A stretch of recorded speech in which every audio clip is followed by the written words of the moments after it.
तो बिस्मिल्लाह करते हैं। आज जो चीज़ हम लोगों ने डिस्कस करनी है उसके अंदर मैं आप लोगों को टर्मिनल सर्विस या जिसका नया नाम है रिमोट डेस्कटॉप सर्विसेज उसके बारे में बताऊंगा। एफटीपी सर्वर को हम लोग डिस्कस करेंगे और वेब सर्वर को डिस्कस करेंगे। लास्ट टाइम हम लोगों ने एक्टिव डायरेक्टरी इंस्टॉल की थी। एक्टिव डायरेक्टरी मैंने आप लोगों को बताया था कि एक सेंट्रलाइज डायरेक्टरी डेटाबेस है जिस कंप्यूटर पर इंस्टॉल हो जाती है उस कंप्यूटर को एक जो डोमेन कंट्रोलर बना देती है।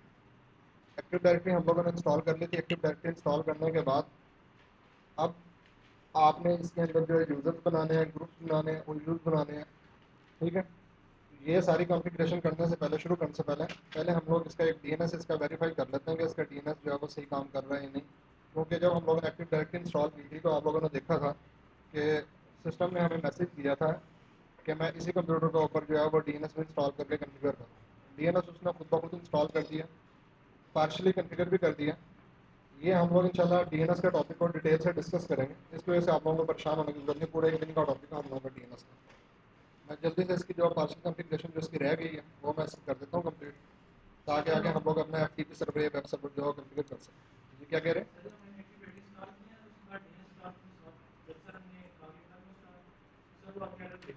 क्या एरर दे रहा क्या करते हैं? डीएनएस के बगैर ही कर दी आप एक्टिव डायरेक्टरी सही चल रही हो?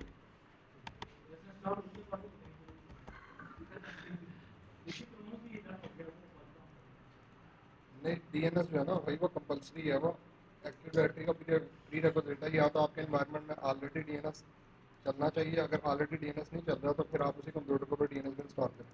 अब उसका तरीका ये है कि बेहतर है कि उसको प्रॉपर्ली उसको रिमूव करो, एरर को पढ़ के जो है ना कि डीएनएस का एरर है क्या, फिर उसको चेक करो। मुझे बता देना या दिखा देना मुझे ना एरर।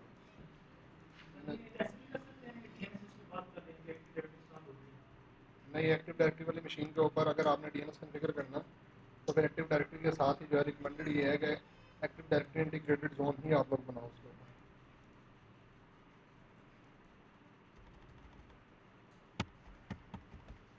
अच्छा, मुझे कौन बताएगा आईपी एड्रेस चेक करने की क्या कमांड है और डीएनएस को चेक करने की क्या कमांड है?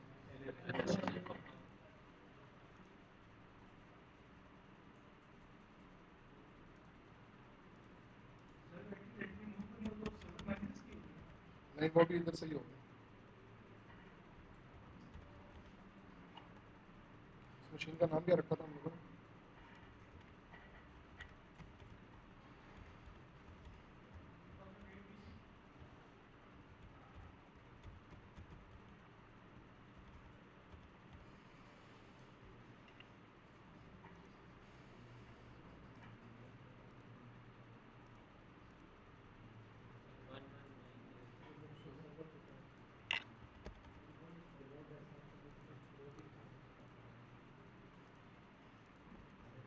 यार परेशान होने की जरूरत नहीं, अभी आपके सामने मैं दोबारा बता देता हूँ, दोबारा भी सारा करवा देता हूँ।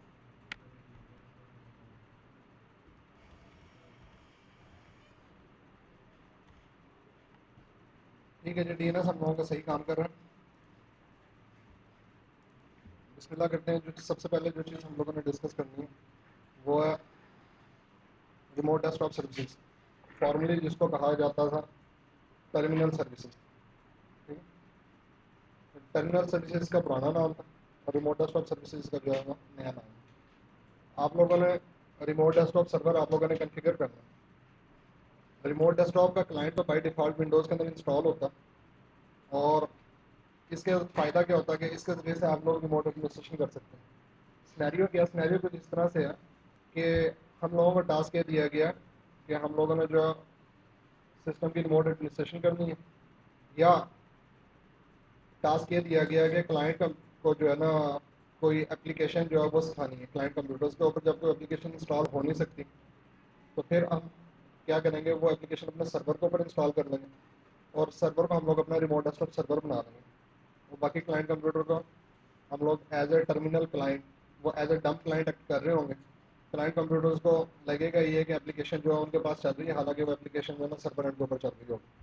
यानी हम लोग एप्लीकेशन शेयरिंग के लिए कि अगर आप लोगों ने कोई एप्लीकेशन इस तरीके से रिमोटली क्लाइंट कंप्यूटर्स को आपने डिमॉन्स्ट्रेट करनी है या आप लोगों ने दिखाना है, बताना है, समझाना है, पढ़ाना है आपने, तो सर्वर के ऊपर एप्लीकेशन इंस्टॉल कर लो और क्लाइंट कंप्यूटर एज ए डम क्लाइंट उसको एक्सेस कर रहे होंगे। ये सिनेरियो हो सकता है, रिमोट एडमिनिस्ट्रेशन का सिनेरियो हो सकता है, या मिसाल के तौर पे आप रिमोट डेस्कटॉप की सर्विसेज के ज़रिए कुछ चीज़ें, कुछ स्पेसिफिक एप्लीकेशन पब्लिश करना चाह रहे हो। मिसाल के तौर पे आपको ये कहा गया कि एक्टिव डायरेक्टरी का स्नैपिंग या डीएनएस का स्नैपिंग, डीएनएस की मैनेजमेंट कंसोल या एक्टिव डायरेक्टरी की management console through web page access करवाओ। अब अगर आपने एक्टिव डायरेक्टरी का स्नैपिंग या आपने डीएनएस का स्नैपिंग आपने थ्रू वेब पेज आप लोगों ने एक्सेस करवाना, तो इसके अंदर एक ऑप्शन होती है रिमोट डेस्कटॉप वेब ऐप। तो उसके लिए हम लोग रिमोट डेस्कटॉप वेब ऐप जो है वो कन्फिगर करते हैं। अच्छा, रिमोट डेस्कटॉप आपने इंस्टॉल करना हो या टर्मिनल सर्वर आप लोगों ने इंस्टॉल करना हो, इंस्टॉल कहाँ से करेंगे? इसके लिए हम लोग सर्वर मैनेजर के अंदर आ जाएंगे। सर्वर मैनेजर के अंदर आके आप लोग यहाँ से रोल्स पे क्लिक करोगे, यहाँ से आप लोग ऐड रोल पे क्लिक करोगे, नेक्स्ट पे क्लिक किए। अब आप क्या बनाना चाह रहे हो? मैंने उसको कहा कि मैं इसके ऊपर रिमोट डेस्कटॉप सर्विसेज जो है इंस्टॉल करना चाह रहा हूँ। रिमोट डेस्कटॉप सर्विसेज के बारे में इसकी डिस्क्रिप्शन अगर आप लोग यहाँ पर पढ़ें तो क्या बता रहा है कि remote desktop services formally terminal services provide technologies that enable users to access Windows-based programs that are installed on RD session host server or to access the full Windows desktop.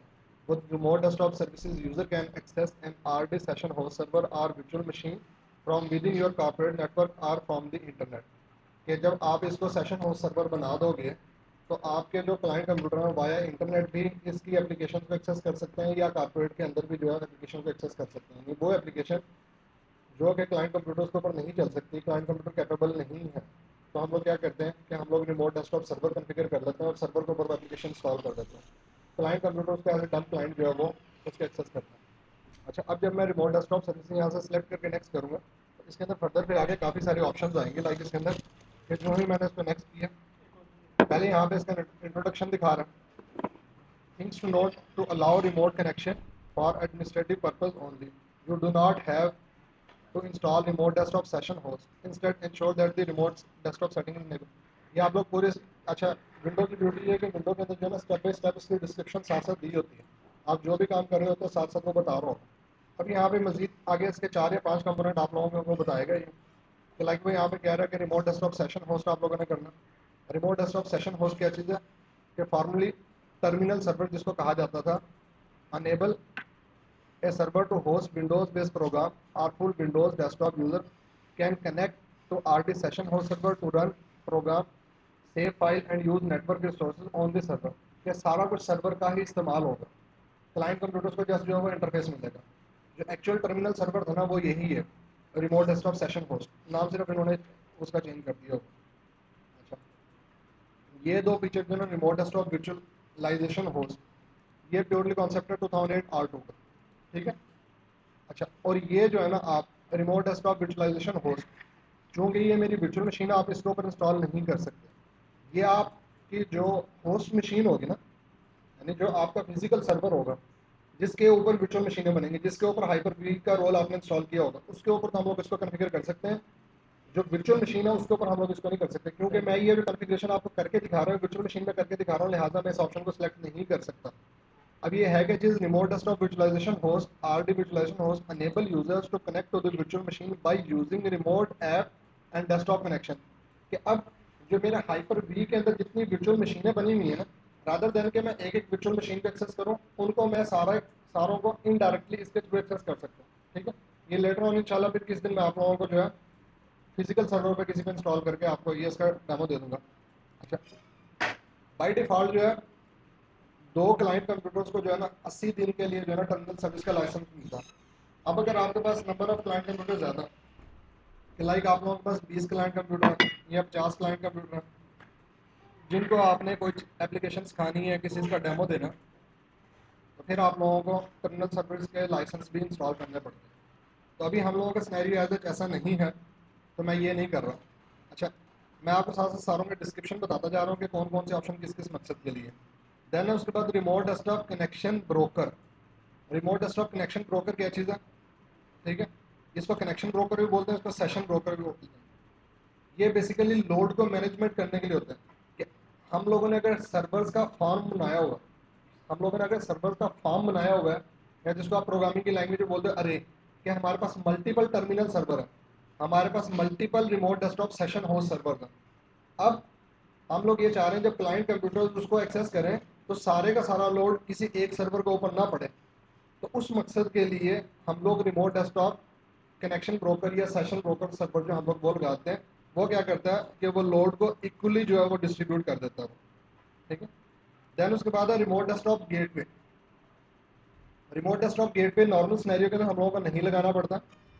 Gateway का concept ये है कि gateway जो है ना basically different networks को आपस में कनेक्ट करवाता है। अब आप लोगों ने अपने कॉर्पोरेट के अंदर आप लोगों ने मल्टीपल रिमोट डेस्कटॉप सर्वर्स आपने कॉन्फ़िगर किए होंगे। अब हर एक सर्वर के ऊपर आप लोग लाइव आईपी नहीं दे सकते। इंटरनेट के ऊपर आप सारे के सारे सर्वर्स को आप लोग एक्सपोज नहीं कर सकते। अब आप ये चाह रहे हो कि इंटरनेट के ऊपर सिर्फ एक रिमोट डेस्कटॉप सर्वर को पब्लिश किया जाए, फिर उसके थ्रू बाकी सारे इंटरनल सर्वर्स को आप एक्सेस करवाओ। यानी ओवर द इंटरनेट आप लोगों ने अपने रिमोट डेस्कटॉप सर्वर्स एक्सेस करवाने हैं। तो उसके लिए मकसद रिकमेंड ये करता है कि एक गेटवे सर्वर लगा लो और उस गेटवे के थ्रू जो है आप जो है बाकी सारे इंटरनल रिमोट डेस्कटॉप सर्वर्स को आप लोग एक्सेस कर लो। ठीक है। देन उसके बाद रिमोट डेस्कटॉप वेब एक्सेस। ये जो अभी सिनेरियो मैं आप लोगों के सामने डिस्कस कर रहा था कि ओवर द इंटरनेट जो है हम लोग मल्टीपल एप्लीकेशन को एक्सेस करना चाह रहे हैं, लेकिन पूरे का पूरा सर्वर एक्सेस नहीं करना चाह रहे हैं। हम चाह रहे हैं कि हमारे पास एक वेब पेज आए और उस वेब पेज के अंदर सिर्फ active directory user and computer का स्नैपिंग आ रहा हो, या उस वेब पेज के अंदर सिर्फ डीएनएस का स्नैपिंग आ रहा हो। यानी वेब के थ्रू हमने जो चीज़ें एक्सेस करनी। अच्छा, remote desktop gateway basically remote desktop जो पोर्ट यूज़ करता है और 3389 पोर्ट यूज़ करता है, और अमूमी तौर पर फायरवॉल के अंदर ये 3389 पोर्ट जो है ना बाई डिफ़ॉल्ट अलाउ नहीं होती है। इसका फ़ायदा क्या होता है कि रिमोट डेस्कटॉप गेटवे कर लेने से कि ये आरडीपी की जो रिमोट डेस्कटॉप प्रोटोकॉल की जो ट्रैफिक है, ये वाया एचटीटीपीएस जो है उसको कन्फिगर कर देता है कि यानी कि आप सिक्योर सॉकेट लेयर को यूज़ करते हुए कि आप अपने वेब ब्राउज़र के ज़रिए से आप रिमोट डेस्कटॉप प्रोटोकॉल को आप एक्सेस कर सकते हो। रिमोट डेस्कटॉप गेटवे करने का ये फ़ायदा भी है। अच्छा, यहाँ से मैं ये लास्ट ऑप्शन जो है रिमोट डेस्कटॉप वेब ऐप, मैं जब इसको सिलेक्ट करता हूँ तो वो कह रहा है कि इसका प्री रिक्विजिट है आईआईएस, कि आईआईएस भी इंस्टॉल करना पड़ेगा। ठीक है। मैं ऐड रिक्वायर रोल सर्विस यहाँ से इसको सिलेक्ट कर दूंगा। ठीक है। अच्छा, अभी इसको मैं नहीं कर रहा हूँ, इसको मैं प्रीवियस करके इसको मैं कैंसिल कर रहा हूँ। मैंने आप लोगों को शुरू में अर्ज किया है कि आज हम लोग इंशाल्लाह जो है वो 3 टॉपिक हम लोग जो है वो डिस्कस करेंगे, जिसके अंदर एक रिमोट डेस्कटॉप के हवाले से, एक एफटीपी के हवाले से और एक वेब के हवाले से। थोड़ा थोड़ा इंट्रोडक्शन करवा देता हूँ, फिर उसके बाद जो है हम लोग ये चीज़ें जो है शुरू करते हैं। बेसिकली वेब सर्वर हमारा वो सर्वर होता है जो कि हमारी वेबसाइट को होस्ट करता है। ठीक है। यानी हमारी एक्चुअल वेबसाइट जहाँ पे होस्ट हुई होती है उस सर्वर को क्या कहते हैं, हम लोग वेब सर्वर कहते हैं। वेब जो है बेसिकली पोर्ट टीसीपी की पोर्ट नंबर 80 जो है वो वेब के लिए रिजर्व होती है, और जो आपकी आम नॉर्मल जो वेब की ट्रैफिक होती है एचटीटीपी की ट्रैफिक, ठीक है, वो पोर्ट 80 को यूज़ करते हुए जो है अपना कनेक्शन जो है एस्टेब्लिश करते हैं। तो अब हम लोगों ने अपनी वेबसाइट कॉन्फ़िगर करनी है पोर्ट 80 पे कॉन्फ़िगर करनी है, या पोर्ट 443 पे कॉन्फ़िगर करनी है, सिक्योर सॉकेट लेयर पे कॉन्फ़िगर करने के साथ हमें सर्टिफिकेट लगाना पड़ेगा। तो उसके लिए ज़रूरी है कि पहले हमारे पास जो है वेब सर्वर इंस्टॉल हो। अब वेब सर्वर विंडोज 2008 के अंदर या 2008 R2 के अंदर जब आप लोगों ने बनाना हो, तो ज़रूरी है कि वेब सर्वर से पहले वेब सर्वर का कंट्रोलर हमारे पास मौजूद होना चाहिए। अब वेब सर्वर का कंट्रोलर क्या चीज़ है, वो बेसिकली आईआईएस है। IIS stands for internet information server. Internet information server जो है वो कंट्रोलर है किसका, वेब सर्वर का और एफटीपी सर्वर का। वेब सर्वर तो होता है कि वेबसाइट को होस्ट करने के लिए। FTP stand for file transfer protocol, जो कि कोई भी ऑर्गेनाइजेशन नॉर्मली अपलोडिंग या डाउनलोडिंग के लिए यूज़ करते हैं। कि आप लोगों ने अपनी वेबसाइट आप लोगों ने कॉन्फ़िगर करनी हो या आप लोगों ने अपनी एफटीपी साइट कॉन्फ़िगर करनी हो, दोनों मकासद को अचीव करने के लिए आप लोगों को पहले इसका कंट्रोलर इंस्टॉल करना पड़ेगा या कॉन्फ़िगर करना पड़ेगा। वो कंट्रोलर क्या है, वो आईआईएस है, यानी इंटरनेट इंफॉर्मेशन सर्वर है। वेब जो है वो पोर्ट 80 के ऊपर टीसीपी की पोर्ट 80 पे काम करता है, और एफटीपी जो है ये पोर्ट 21 के ऊपर काम करता है। अच्छा, ये पोर्ट चेंज भी की जा सकती है, मैं आपको डिफॉल्ट पोर्ट्स बता रहा हूँ। अब वेब सर्वर या एफटीपी सर्वर आप लोगों ने कॉन्फ़िगर करना हो, इंस्टॉल करना हो, तो इसके लिए पहले आपको आईआईएस का रोल इंस्टॉल करना पड़ेगा। अच्छा, अभी हम लोग रिमोट डेस्कटॉप वाला प्रैक्टिकल करने लग रहे हैं, तो रिमोट डेस्कटॉप के प्रैक्टिकल में भी उसने हमें ये कहा था कि आईआईएस उसका प्री रिक्विजिट है। तो मैं आईएएस का पहले आपको बताता हूँ कि आईएएस का रोल आप कहाँ से इंस्टॉल करोगे। आप सर्वर मैनेजर में आ जाएंगे। सर्वर मैनेजर को एक्सेस कहाँ से करते हैं, स्टार्ट के बिल्कुल साथ भी सर्वर मैनेजर आप लोगों के पास, या फिर आप लोग एडमिनिस्ट्रेटिव टूल के अंदर आ जाए। एडमिनिस्ट्रेटिव टूल के अंदर यहाँ पे आपके पास सर्वर मैनेजर है। यहाँ से आप लोग रोल्स पे आ जाओगे और ऐड रोल पे क्लिक करोगे, नेक्स्ट पे क्लिक किया। ठीक है। और यहाँ से आप वेब सर्वर आईआईएस आप सेलेक्ट कर दोगे। Provide a reliable manageable and scalable web application infrastructure, कि ये आप लोगों को एक स्केलेबल वेब एप्लीकेशन इंफ्रास्ट्रक्चर आप लोग को प्रोवाइड करता है।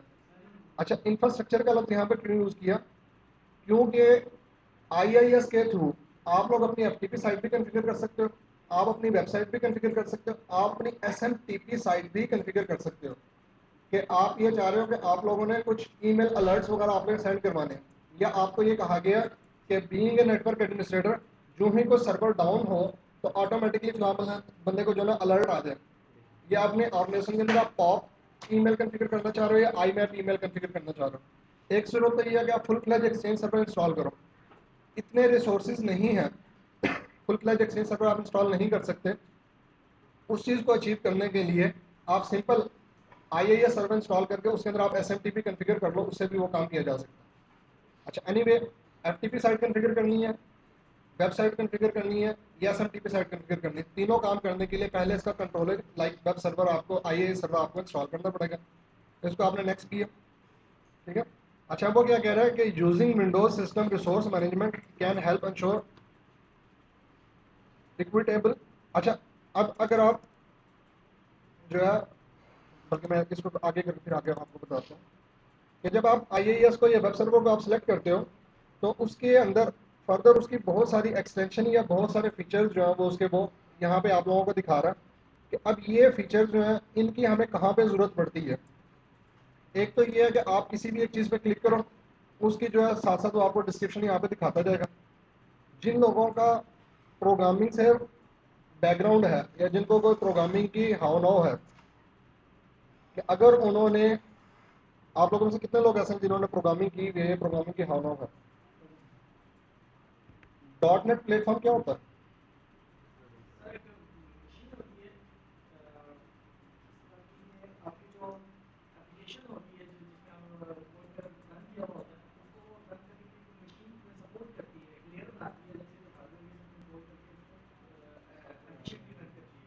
जी सर, सत्य साहब। सत्य साहब कह रहे हैं कि सॉफ्टवेयर और हार्डवेयर की जो है ना इंटरेक्शन कराते हैं। बेसिकली आपको एक प्रोग्रामिंग के लिए जो है आपको एक इंटरफेस प्रोवाइड करते हैं, यानी आपकी एक तरह से एब्स्ट्रक्शन लेयर कह लेंगे, एक आपकी एक एब्स्ट्रक्शन लेयर होती है आपके नेटवर्क के अंदर जो कि डेवलपर्स को फैसिलिटेट करने के लिए विंडोज में दिया। अच्छा, आईआईएस का काम सिर्फ ये नहीं है कि आईआईएस के जरिए से हम लोगों ने एफटीपी साइट कॉन्फ़िगर करनी है या वेबसाइट कॉन्फ़िगर करनी है। अगर आप लोग इसके अंदर देखो तो इसमें आपको एप्लीकेशन डेवलपमेंट के कंपोनेंट्स भी आपको इसके अंदर नजर आएंगे, ठीक है। या इसके अंदर आपको ऑथेंटिकेशन के कंपोनेंट्स, सिक्योरिटी के कंपोनेंट्स आप लोगों को ये भी नजर आएंगे, ठीक है। अच्छा, इसके अंदर क्या क्या जी? आईएएस या आईआईएस? आईआईएस बेसिकली कंट्रोलर और जो कि आपको मल्टीपल सर्विस प्रोवाइड करता है, मल्टीपल सर्विसेज प्रोवाइड करता है, और वेब उसकी एक कंपोनेंट कह लें या उसकी एक सर्विस कह लें। आईआईएस जो है वो कंट्रोलर जो कि फैसिलिटेट कर रहा है किस चीज़ के बारे में, वो आपको वेबसाइट होस्ट करने की फैसिलिटी प्रोवाइड कर रहा है, वो आपको एफटीपी साइट होस्ट करने की फैसिलिटी प्रोवाइड कर रहा है, वो आपको अपना एसएमटीपी सर्वर कॉन्फ़िगर करने की फैसिलिटी प्रोवाइड कर रहा है। मीनवाइल वो आप लोगों co dot net framework configure करने के लिए आप लोगों को बेस ग्राउंड आप लोगों को तैयार करके दे रहा है। अच्छा, आईआईएस जो है विंडोज़ के अंदर बहुत सारी एप्लीकेशंस के लिए या सर्वर्स के लिए प्री रिक्विजिट के तौर पे भी इंस्टॉल होता है, कॉन्फ़िगर होता है। लाइक आप लोगों ने अपने एनवायरनमेंट के अंदर अगर exchange server, mail server configure करना हो तो मेल सर्वर का एक प्री रिक्विजिट है कि आप लोगों के पास आईआईएस होना चाहिए। या आप लोगों ने अगर अपना डेटाबेस सर्वर आप लोगों ने कॉन्फ़िगर करना है, एसक्यूएल सर्वर आप लोगों ने कॉन्फ़िगर करना है, उसका प्री रिक्विजिट ये है कि उसके लिए आप लोगों को एएसपी डॉट नेट या आप लोगों के पास डॉट नेट फ्रेमवर्क आप लोगों के पास होना चाहिए। और डॉट नेट फ्रेमवर्क तभी होगा जब आप आईआईएस का रोल आप लोग सेलेक्ट करोगे या इंस्टॉल करोगे। आईआईएस बाई कंट्रोलर है, इसके अंदर वेब सर्वर बनेगा, उस वेब सर्वर के अंदर आपकी मल्टीपल वेबसाइट्स हो सकती हैं।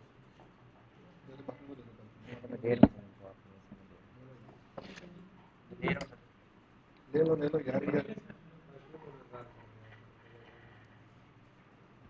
अच्छा, अगर आप लोगों ने एसक्यूएल ये शुरू करें आप लोग, अगर आप लोगों ने एसक्यूएल सर्वर आप लोगों ने इंस्टॉल करना, कॉन्फ़िगर करना, उसके लिए भी हमें आईआईएस की जरूरत पड़ती है।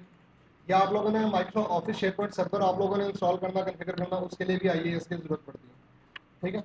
अच्छा, अभी हम लोगों का कंसर्न जो है कि अभी हम लोगों को क्या क्या चीज़ चाहिए क्या हम लोगों को सारी चीज़ें चाहिए? अगर हम लोगों ने सारे काम करने हैं कि एसक्यूएल सर्वर भी कॉन्फ़िगर करना है, हम लोगों ने अपना बाकी चीज़ें भी कॉन्फ़िगर करनी है, तो हम लोग इनको सिलेक्ट करते जाएंगे, सारों को सिलेक्ट करते जाएंगे। लेकिन अभी मैं जो प्रैक्टिकल आप लोगों को करके दिखाना चाह रहा था, मैं आप लोगों को एक एफ का आप लोगों को करके दिखाना चाह रहा था, लिहाजा मैं एफ के ऑप्शन यहाँ से सिलेक्ट करूँगा, ठीक है। और वेब से रिलेटेड इसके जो कंपोनेंट्स हैं सिर्फ वो मैं सिलेक्ट करूँगा इसके अंदर, ठीक है। अगर आपने एप्लीकेशन के लिए आप लोगों ने कोई एप्लीकेशन डेवलपमेंट के लिए आप लोगों ने कोई इंफ्रास्ट्रक्चर आपने कॉन्फ़िगर करना है, प्लेटफॉर्म आप लोगों ने उसके लिए तैयार करना है डॉट नेट फ्रेमवर्क के लिए, तो फिर आप लोग यहाँ से ASP डॉट नेट वगैरह ये चीज़ें इंस्टॉल करोगे, अदरवाइज इसकी जो है वो ज़रूरत नहीं होती, ठीक है।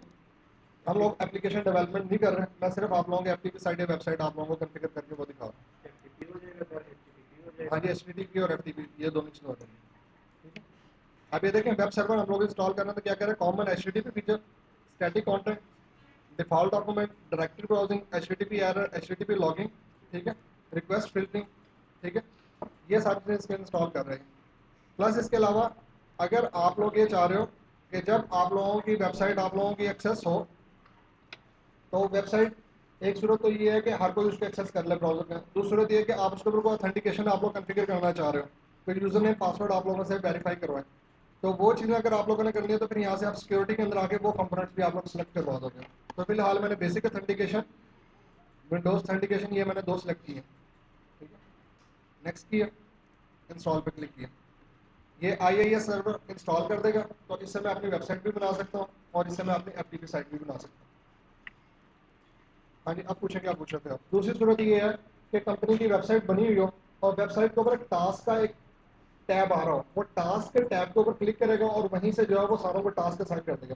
यानी आप जो ही ऑफिस के अंदर हो, आपने अपनी अटेंडेंस लगानी है, आपने अपना टास्क देखना है, आपने कैलेंडर के अंदर आके चेक करना है कोई अपॉइंटमेंट तो नहीं, कोई मीटिंग वगैरह तो नहीं है आपकी, या आपको कोई अपडेट चाहिए कि आज क्या शेड्यूल है, कि आज के दिन में क्या क्या काम करने वाले हैं, चाहे वो आप लोगों का टास्क है, चाहे वो क्लाइंट के साथ मीटिंग है आप लोगों की, ठीक है, चाहे आप लोगों के क्या लेंगे जी एनुअल आप लोगों का कोई रिव्यू है या परफॉर्मेंस रिव्यू वगैरह आप लोगों कोई भी, यानी कि कंपनी के इंटरनल मामला के जो अपडेट्स हैं वो कहाँ से मिलेंगे, कोई एक सेंट्रल पॉइंट होना चाहिए, कोई एक ऐसा डिस्कशन बोर्ड होना चाहिए, कोई एक ऐसा फॉर्म होना चाहिए, वो फोरम जो है हमें वो वेब सर्वर जो है वो प्रोवाइड करता है, कि वेब सर्वर के जरिए से हम लोग अपनी वेबसाइट के ऊपर ये सारे के सारे लिंक देकर उसके जरिए, यानी इसके जरिए से आपके फाइनेंस वाले हैं, उन्होंने फाइनेंस की एप्लीकेशन को रन करना है, उनके फॉर एग्जाम्पल डिस्ट्रीब्यूटेड डेटाबेस उनकी चल रही है, अब बजाय इसके कि हर एक क्लाइंट इंस्टॉल हो, अब वेब बेस्ड एप्लीकेशन है, वो उधर से उस पर क्लिक करेंगे, अपनी इंटरनल वेबसाइट पे क्लिक करेंगे और फाइनेंस पे क्लिक करेंगे और वहीं से जो है वो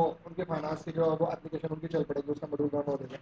या अभी मैं आपको रियल लाइव इन्वायरमेंट के अंदर आपको मैं ऐसे एग्जांपल्स दिखाऊंगा कि ऑर्गेनाइजेशंस ने अपनी जो वेबसाइट पब्लिश की हुई है ना, इंटरनल जो एक्सटर्नल साइट उनके जो बाहर से इंटरनेट पर एक्सेस करें, उसके अंदर लिमिटेड चीज़ें जो है वो यूज़र एक्सेस करते हैं, और जो इंटरनल लैन के ऊपर जब वो वेबसाइट एक्सेस करते हैं तो उनके अंदर उनका इंफॉर्मेशन सिस्टम भी चल रहा होता है, उसमें उनका अटेंडेंस का सॉफ्टवेयर भी चल रहा है, उनके ऊपर उनका अकाउंटिंग का सॉफ्टवेयर भी चल रहा है, उनके ऊपर उनका अपना इंटरनल पोर्टल भी चल रहा है, उसके ऊपर उनका अपना FTP सर्वर भी चल रहा है।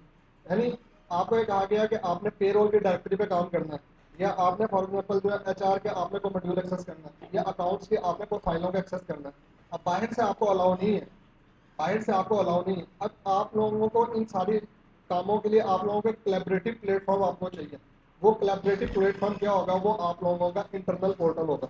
अच्छा, जितनी चीज़ें अभी मैंने आप लोगों से गुजारिश की है ना, नॉर्मली इस कोलैबोरेशन को अचीव करने के लिए हम लोग अपने इंटरनल नेटवर्क के अंदर एक सर्वर लगाते हैं जिसको बोलते हैं Microsoft office share point server, ठीक है। हम लोग Microsoft office share point server जो है इस मकसद के लिए लगाते हैं, जो कि कोलैबोरेशन का काम करता है, जो कि टास्क मैनेजमेंट करता है, जो कि कॉन्टेंट्स मैनेजमेंट करता है, ठीक है।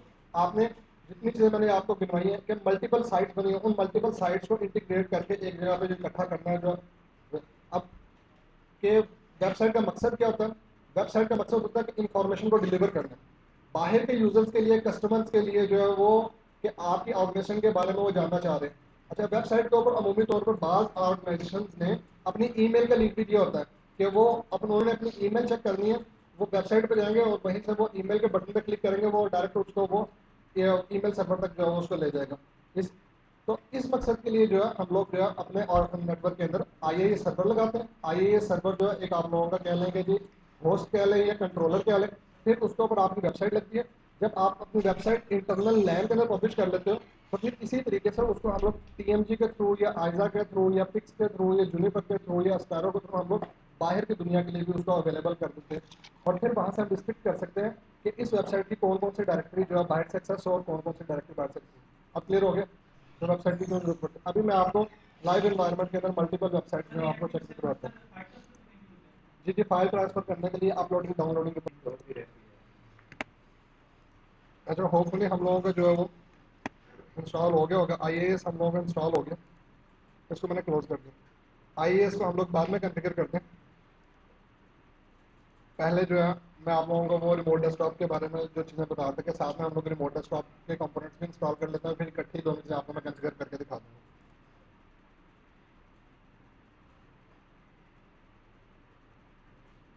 ऐड रोल पे आप लोग आओगे, ऐड रोल्स के अंदर आने के बाद नेक्स्ट पे क्लिक करोगे। नेक्स्ट पे आने के बाद यहाँ से आप लोग रिमोट डेस्कटॉप सर्विसेज पे क्लिक करोगे। नेक्स्ट पे क्लिक किया, नेक्स्ट किया। रिमोट डेस्कटॉप सेशन होस्ट जो कि फॉर्मल आपका पुराना नाम था टर्मिनल सर्वर का, वो ये चीज़ है। ठीक है,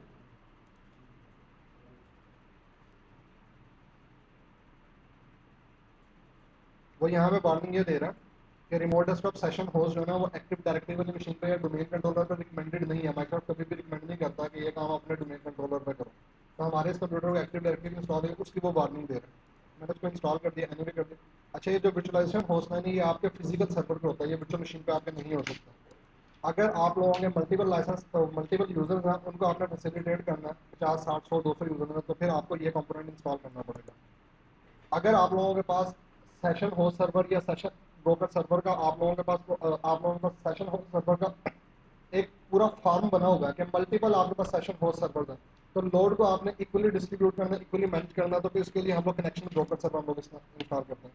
अगर आप HTTPS के ऊपर RDP प्रोटोकॉल को एक्सेस करना चाह रहे हैं, HTTPS के ऊपर RDP की ट्रैफिक को एक्सेस करना चाह रहे हो, या आप जो है अपने वेब ब्राउजर के थ्रू सॉरी आप ये चाह रहे हो कि बाहर से अपने एक रिमोट डेस्कटॉप सर्वर को एक्सेस करो, फिर वो आपका रिमोट डेस्कटॉप सर्वर जो इंटरनेट पे एक्सपोज हुआ पब्लिश हुआ वो इंटरनल रिमोट डेस्कटॉप सर्वर्स की तरफ उनको रिडायरेक्ट करें, मल्टीपल सर्वर्स को। तो उस मकसद के लिए हम लोग रिमोट डेस्कटॉप गेटवे कर रहे हैं। और अगर मैं कुछ स्पेसिफिक एप्लीकेशन, कुछ स्पेसिफिक मैनेजमेंट कंसोल्स, कुछ स्पेसिफिक स्नैपिंग जो है वो मैं वेब पेज के अंदर अपने इम्बेड करना चाह रहा हूँ, तो उस मकसद के लिए रिमोट डेस्कटॉप वेब एक्सेस करूँगा और उसके लिए जो फिर IAS जो वो प्रीरेक्विजिट वो इंस्टॉल होगा। नेक्स्ट पे क्लिक किया, नेक्स्ट किया। अच्छा, अब वो पूछ रहा है कि specify authentication method for remote desktop session host.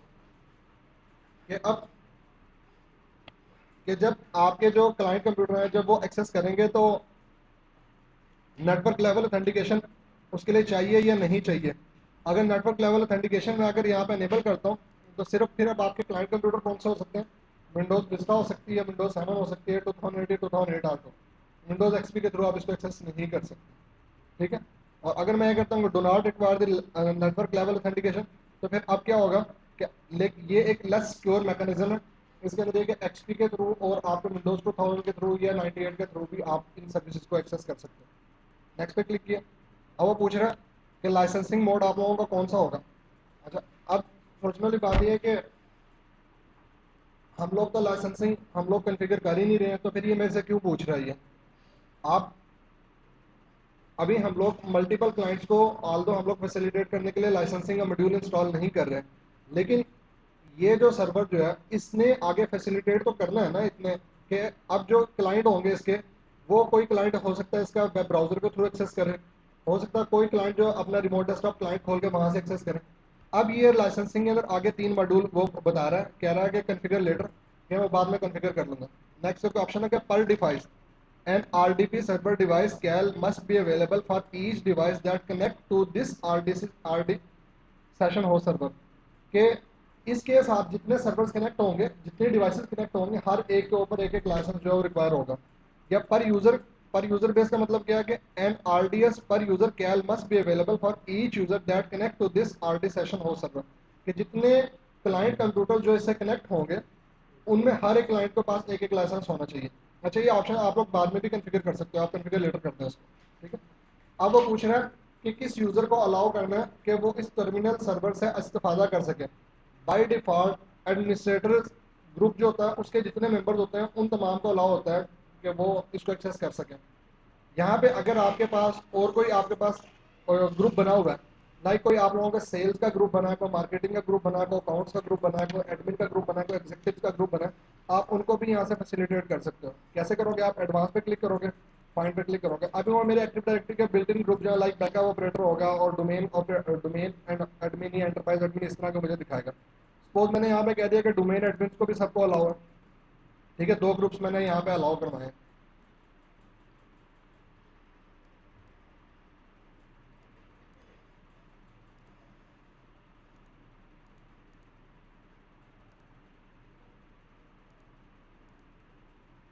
ठीक है, स्टूडेंट डोमेन के जितने डोमेन एडमिन था उनको भी मैंने अलाउ करवाया। नेक्स्ट किया। अब वो पूछ रहे हैं कि select audio and video playback और desktop composition will install the desktop experience feature on the. अच्छा, इसका फ़ायदा क्या कि अगर आप लोग इसको जो है अपना कोई स्ट्रीमिंग सर्वर भी, कोई स्ट्रीमिंग टाइप की आपने कोई एप्लीकेशन आपने इसके ऊपर इंस्टॉल की हुई है, यानी कि वीडियो होस्टिंग आप लोगों ने की हुई है, तो ज़ाहिर है उसके लिए आप लोगों के ऑडियो वीडियो कंपोनेंट्स जो है वो इंस्टॉल होना चाहिए। अगर आप वो लाइव स्ट्रीमिंग वगैरह से करवाना चाह रहे हो, फिर उस पर्पज़ के लिए हम लोग ऑडियो वीडियो वगैरह ये चीज़ें भी आप लोग जो है इसमें अंदर सेलेक्ट करोगे, अदरवाइज इनकी जरूरत नहीं होती है एक नॉर्मल सिनेरियो के अंदर। ठीक है, आईएएस के वो बता रहा है कि ये फीचर ये मैं साथ में ये भी इंस्टॉल करूँगा आईएएस के। नेक्स्ट किया इसको। ASP डॉट नेट है और IS API एक्सटेंशन है, लॉगिंग टूल्स वगैरह जो जो उसने भी सिलेक्ट किया, मेटाबेस कंपेटेबिलिटी वगैरह, इनमें से हर एक की आपने अगर डिस्क्रिप्शन पढ़नी है तो आप यहाँ से उसकी डिस्क्रिप्शन साथ में पढ़ सकते हो। नेक्स्ट पे क्लिक किया और इंस्टॉल पे क्लिक किया। अभी ये क्या कर रहा है कि यहाँ पे मैंने remote desktop session host server यहाँ पे मैंने सेलेक्ट किया और रिमोट डेस्कटॉप ऐप जो है वो यहाँ पे सिलेक्ट किया।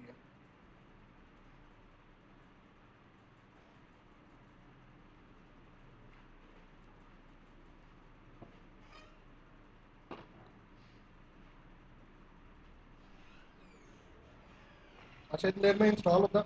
इतनी देर में ऐसे है कि हम लोगों ने अपनी जल्दी से एक छोटी सी एक वेबसाइट बना के जो है ना, उस वेबसाइट को होस्ट करके देखेंगे कि वो वेबसाइट होस्ट होती है नहीं। वेबसाइट बनाने के लिए वैसे तो आप लोगों के पास बहुत सारे टूल्स हैं, लाइक आप लोग फ्रंट पेज के अंदर आप बना सकते हो, ड्रीम वीवर के अंदर बना सकते हो, फ्लैश के अंदर बना सकते हो, ठीक है, जावा के अंदर बना सकते हो, और बहुत सारे टूल हैं। अगर कोई भी टूल आप लोगों के पास नहीं है तो सिंपल आप लोग नोट पैड को खोल के HTML अपनी वेबसाइट आप लोग बना सकते हो। देखिए, एक सादी सी वेबसाइट हम लोग यहाँ पर बना के देख लेते हैं। HTML के अंदर ये तो आप लोगों को पता होगा कि टैग्स के थ्रू सारे का सारा काम होता है। लेस देन और ग्रेटर देन का साइन होता है, इसको हम लोग बोलते हैं टैग, बोलते हैं उसको।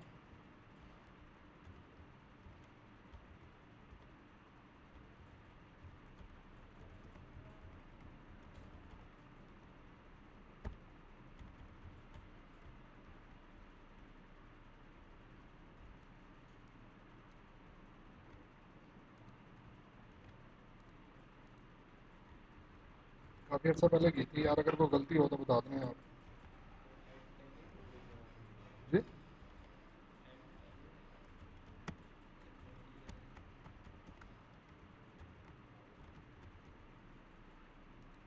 किसका कह रहे हैं स्पेलिंग? हेड पहले आता है? ऑप्शनल टैग है ना, ये आपका कंपलसरी तो नहीं है।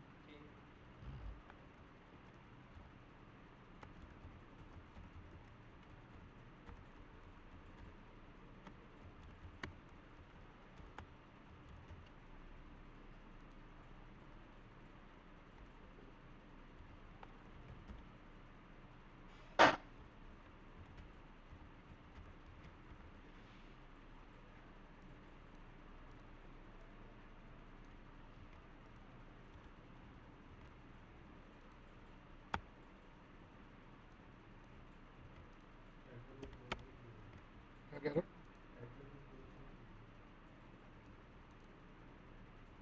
वो कह रहे हैं उसको रिस्टार्ट करना पड़ेगा। यार इसको पेज को हम जल्दी से कंप्लीट करके उसको रिस्टार्ट कर देते हैं।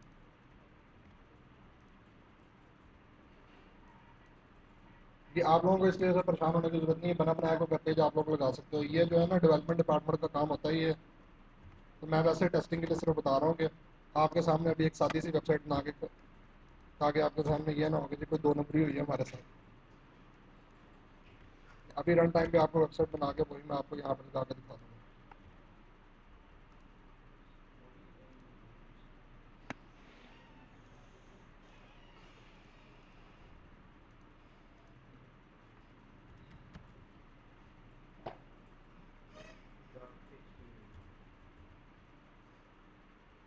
HTML या HTML?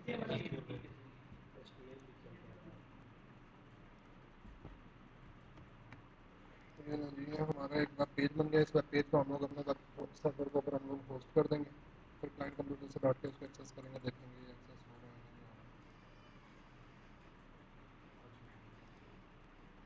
इसके अंदर वो नहीं आया, कलर नहीं आया, कौन बताएगा? बॉडी का टैग खुला होगा,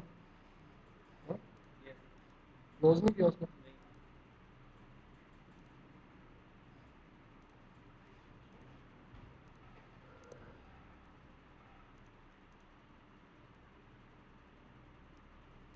बॉडी क्लोज किया।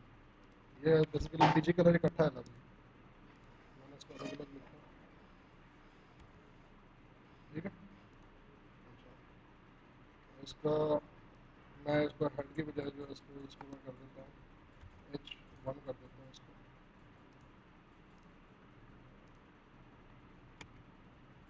ठीक है, ये हम लोगों ने एक वेब पेज बनाया। इस वेब पेज को हम लोग होस्ट करके देखेंगे अपने वेब सर्वर। मैं क्लोज करता हूँ, उसको एक बार रिस्टार्ट करना पड़ेगा। रिकॉर्डिंग में यहाँ पे थोड़ी देर सर्वर हम लोगों का रिस्टार्ट हो गया। सर्वर रिस्टार्ट होने के बाद जो है इसके पेंडिंग जो चीज़ें थी कॉन्फ़िगरेशन, वो ये कंप्लीट करने के बाद आपको बता देगा कि ये चीज़ें सक्सेसफुल इंस्टॉल हो गई हैं। लाइक रिमोट डेस्कटॉप सर्विसेज में इंस्टॉल की हैं, और वेब सर्वर IIS इंस्टॉल हुआ, डेस्कटॉप एक्सपीरियंस इंस्टॉल हुआ। डेस्कटॉप एक्सपीरियंस वैसे नहीं करता, लेकिन जब हम लोग ऑडियो वीडियो मॉड्यूल इसके सिलेक्ट करते हैं तब वो करता है, अदरवाइज नहीं करता।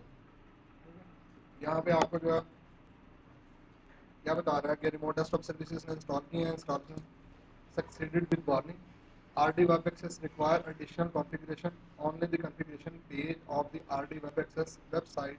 You need to specify the source that will provide the remote app programs and desktop that will be displayed to user. For more information, configure RD web access. कि यहाँ पे आप इस पर क्लिक करोगे, इसकी हेल्प खुल के आ जाएगी। अगर किसी को नहीं पता कॉन्फ़िगर करने का, यहाँ पे क्लिक करेगा, वो कॉन्फ़िगर करके दिखा देगा। वो कह रहा है कि इंस्टॉल हो तो गई है, लेकिन उसके अभी कॉन्फ़िगरेशन जो है ना वो उसकी बाकी है।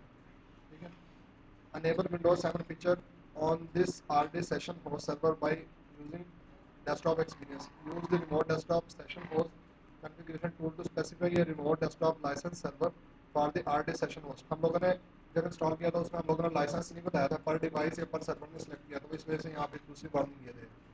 ठीक है, बाकी सारा कुछ ठीक है, ओके किया। इसको फिलहाल मैं क्लोज कर दूँ। अच्छा, अभी वार्निंग आपको देता रहेगा जब तक आप इसको जो है ना वो नहीं करोगे, पर डिवाइस है पर उसका आप बताओगे नहीं उसको। अब आपने पहले हम लोग जो है वो रिमोट डेस्कटॉप से रिलेटेड जो है वो उनके हम लोग कॉन्फ़िगरेशन देख लेते हैं। देन उसके बाद जो है हम लोग अपने FTP सर्वर वेबसाइट जो है वो कॉन्फ़िगर करके देखेंगे। रिमोट डेस्कटॉप ऐप मैनेजर पे आप लोग आ दोगे। मैं आपको फिलहाल अभी खोल के दिखा रहा हूँ कि ऐप मैनेजर का इंटरफेस जो है इसके अंदर RD सेशन हो सर्वर सेटिंग, इसके अगर आप लोग चेंज करना चाहो यहाँ से चेंज कर सकते हो। Client will connect to 2008 dcstudent.com कि ये हमारा सेशन होस्ट सर्वर ही है, यानी इसके थ्रू आगे जो वो जाके कनेक्ट होंगे। गेटवे की सेटिंग क्या, अगर हमारा कोई गेटवे सर्वर लगा होगा मिसाल के तौर पर, बाद में हम लोगों ने और मल्टीपल हम लोगों ने सर्वर लगा लिए, RD सेशन होस्ट सर्वर और लगा लिया। अब ये तो हमारे इंटरनल नेटवर्क में तो एक्सेस होंगे सारे के सारे।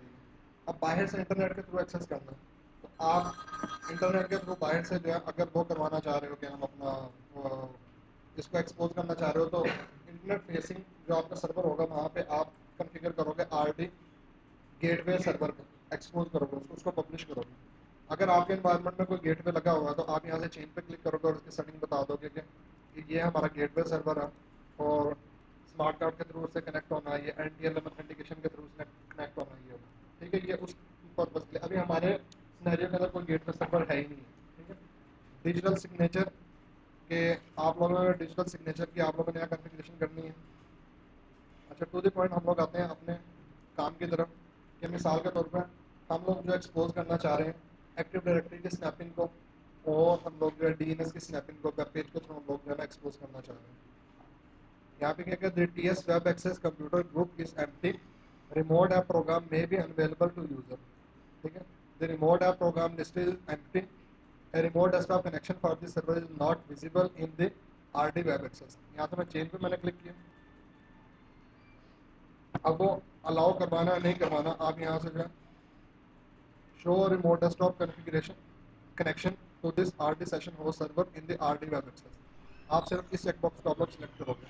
और ये यहाँ पे access until program unlisted program, यहाँ पे allow user to start both listed and unlisted program, ये जो लिस्टेड प्रोग्राम है वो भी आप दिखाना चाह रहे हो, जो अनलिस्टेड प्रोग्राम है वो भी यहाँ पे आप दिखाना चाहते हो। अच्छा, जो 1/1 हम लोग टैब यहाँ से सिलेक्ट कर रहे थे ना, इसके बजाय जब आप किसी एक की प्रॉपर्टीज लेते हो तो यहाँ पे सारी की सारी चीज़ें वही इकट्ठी आ गई हैं कि RD गेटवे की भी कॉन्फ़िगरेशन यहाँ पे आ गया, डिजिटल सिग्नेचर की कॉन्फ़िगरेशन भी यहाँ पे आ गया, कॉमन RDB सेटिंग वो भी यहाँ पे आ गई। ठीक है, वो सारी की सारी चीज़ें यहाँ पे इकट्ठी यहाँ पे ये भी दिखा रहा है। अदर डिस्ट्रीब्यूटेड एप्लीकेशन, अगर आप साइट के ऊपर इसके ऊपर यहाँ पे देखो कि वही काम जो हम लोगों ने वहाँ से किए वो सारे काम आप लोग यहाँ से भी कर सकते हैं। ठीक है,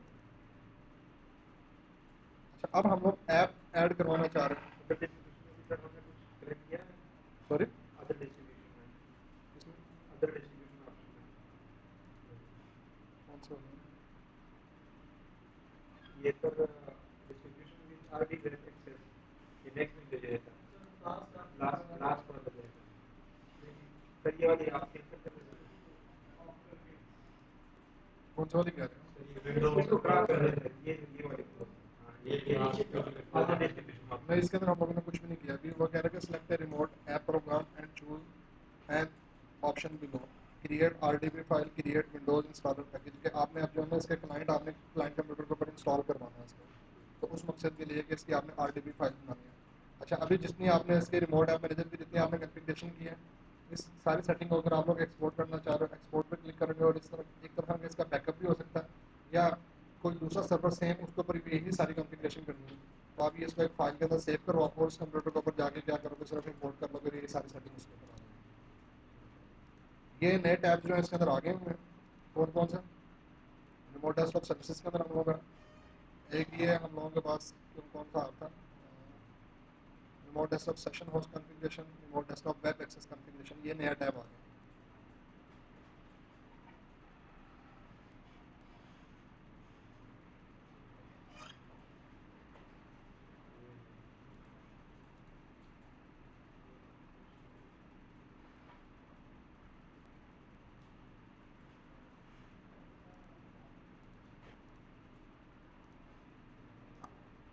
डोमेन हम लोगों के स्टूडेंट के नाम से,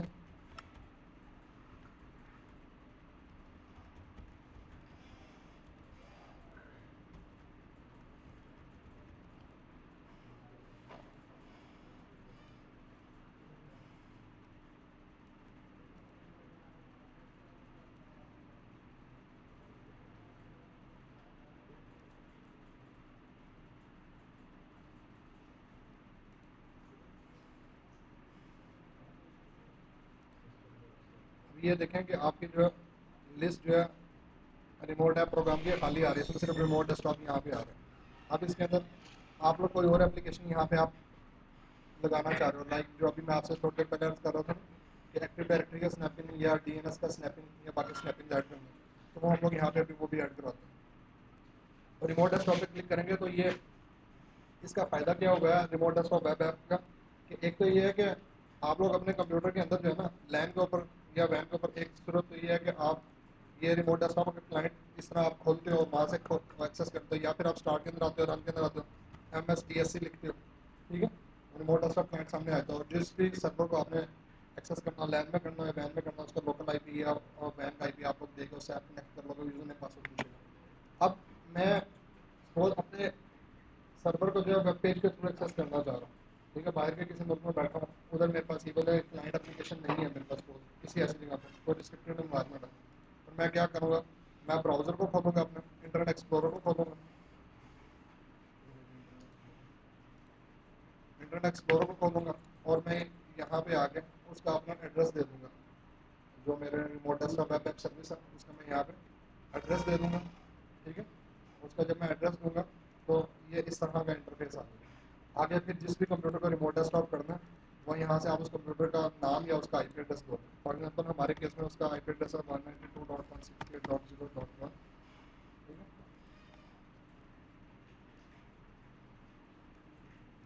पे क्लिक करेंगे, यूजर नेम पासवर्ड वाला डायलॉग बॉक्स आ गया।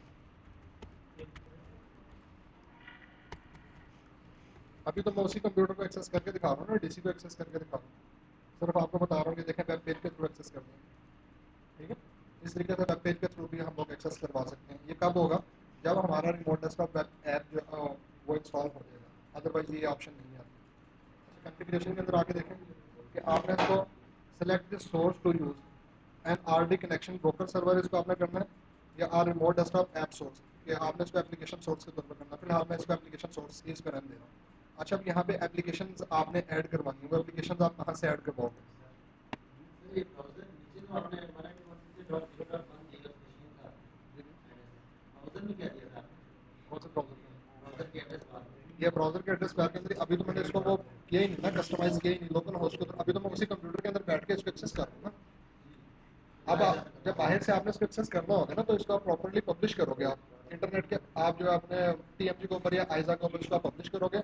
आप आईपी के थ्रू भी इसको एक्सेस करवा सकते हो, और अगर आप इसको होस्ट हेडर के थ्रू एक्सेस करवाना चाहो, या वेबसाइट का नाम कोई स्पेसिफिक रखना चाहो कि आरडीपी वेबसाइट या आरडी वेबसाइट, कोई भी नाम अपनी मर्जी का आप रख सकते हो। मैं नेम या फिर आईपी से डायरेक्ट मतलब निकाल के जी, वहाँ से कर सकते हैं जी।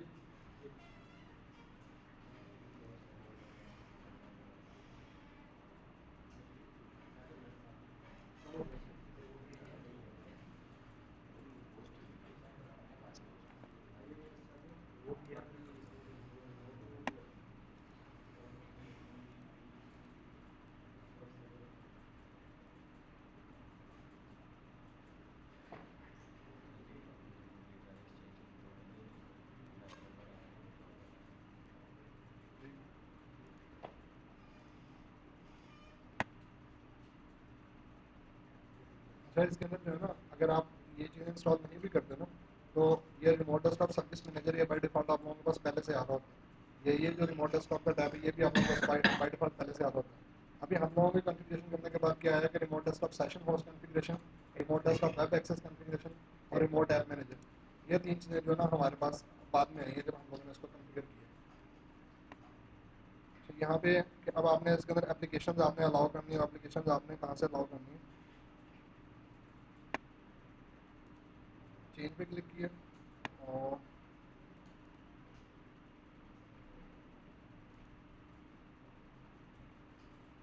अच्छा यहाँ पे कि show a remote desktop connection to RD session host server in the RD web access, इसको सपोज मैं अभी डीसेलेक्ट कर रहा हूँ ना, इसको मैंने डीसेलेक्ट किया, अप्लाई किया, ओके किया। ठीक है, अच्छा अभी देखिएगा कि इसको मैंने डीसेलेक्ट कर दिया, इसको मैं रिफ्रेश करता हूँ पेज को, वो यहाँ से गायब हो गया। ठीक है, ये यहाँ पे रिमोट डेस्कटॉप का वो आइकन क्यों आ रहा था, क्योंकि ये मैंने इसकी कॉन्फ़िगरेशन के अंदर जाके यहाँ पे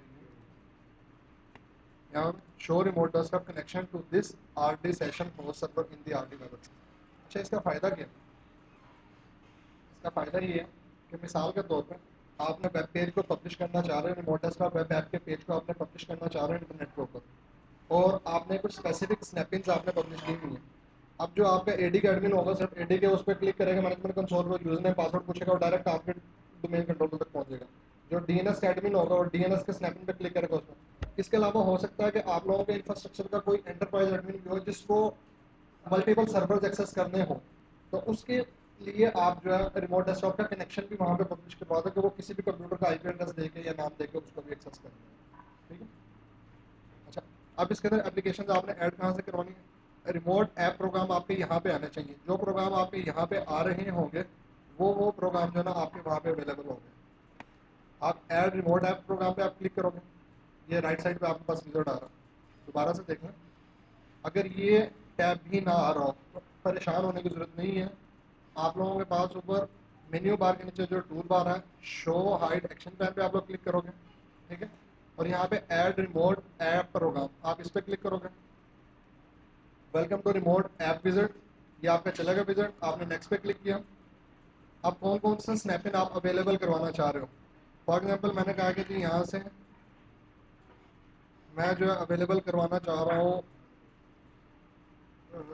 डीएनएस सपोज, और इसके अलावा ग्रुप पॉलिसी की मैनेजमेंट कंसोल।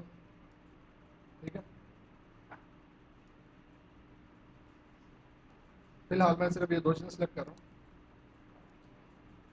नेक्स्ट पे क्लिक किया, फिनिश पे क्लिक किया। अभी देखें वो दोनों चीज़ें यहाँ पे आ गई, यहाँ पे लिस्टेड हो गई आपके पास। ठीक है,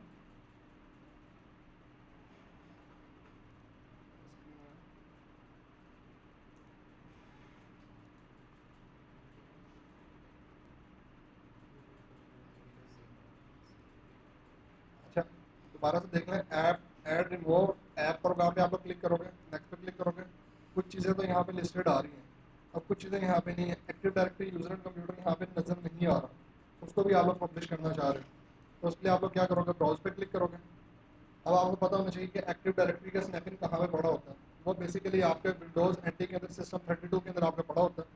तो आप लोग सी ड्राइव पे आओगे, विंडोज़ के फोल्डर में आओगे, और यहाँ से आप सिस्टम 32 के अंदर आ जाओगे। ठीक है, और यहाँ पे आप सिलेक्ट करोगे DSA.MSC, आप लिखोगे DSA.MSC। ठीक है, आपने इसको एक्टिव डायरेक्टरी के स्नैपिंग को आपने कंफर्म करना है कि इसकी लोकेशन यही है, यहीं पे पड़ा है नहीं। तो उसका आसान तरीका ये है, जो अभी जिस तरीके से मैंने वेरीफाई किया है, आप अपने एडमिनिस्ट्रेटिव टूल पर राइट क्लिक करके इसके प्रॉपर्टीज़ पे ये आपको बता देगा कहाँ पड़ा। सिस्टम 32 के अंदर DSA.MSC के नाम से ये आपके पड़ा होगा। ठीक है,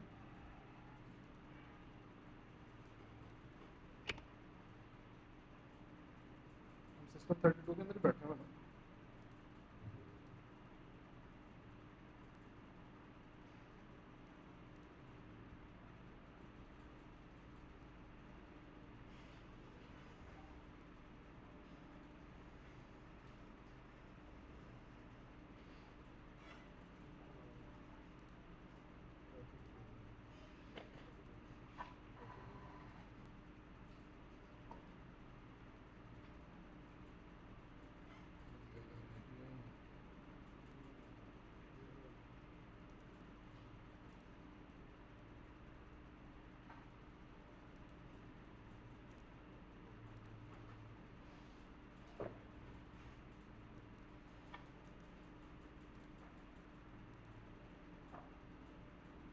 नहीं, अगर वो आप यहाँ से सर्च करोगे, अभी ये क्या active directory administrative centre add करवा देगा यहाँ पे।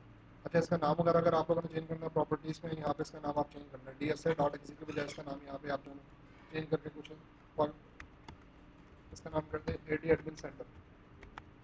तो इसका नाम मैंने ये रख दिया कि जो डिस्प्ले हो। आइकन इसका चेंज करवाना है, चेंज आइकन पे क्लिक करें आप, और उसके बाद जो है आप इसका आइकन चेंज करवा दें। तो इसका आइकन मैंने ये वाला रखवा दिया अपनी मर्जी से। ठीक है, ये आइकन इसका मैंने चेंज करके कोई और रखना है, तो इसका आइकन मैंने ट्री बना दिया इसका। ओके किया, नेक्स्ट किया, फिनिश किया। अच्छा, अब ब्राउज़र के अंदर आते हैं और यहाँ से हम रिफ्रेश करके देखते हैं इसको। ठीक है, और वो यूज़र क्या करेगा, वो वेब पेज पे एक्सेस करेगा। ठीक है, अगर वो इस पर DNS पे क्लिक करेगा, कनेक्ट पे क्लिक करेगा, यूज़र नेम पासवर्ड अगर सिक्योरिटी आपने लगाई होगी, ऑथेंटिकेशन लगाई होगी, उससे यूज़र नेम पासवर्ड पूछेगा। मिसाल के तौर पर स्टूडेंट डोमेन के अंदर एडमिनिस्ट्रेटर ये चीज़ एक्सेस करना चाह रहा है, और वो डायरेक्ट DNS के मैनेजमेंट कंसोल के अंदर पहुंच जाएगा।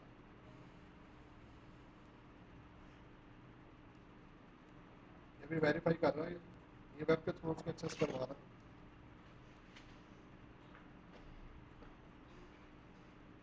इसी तरीके से जो इस पर क्लिक करेगा वो direct active directory administrative centre के अंदर पहुंचेगा। अगर पासवर्ड वगैरह या आप ऑथेंटिकेशन अगर आप खत्म करवाना चाहो तो ऑथेंटिकेशन आप खत्म कर लो। वो उसमें थोड़ी देर इस वजह से लगाई है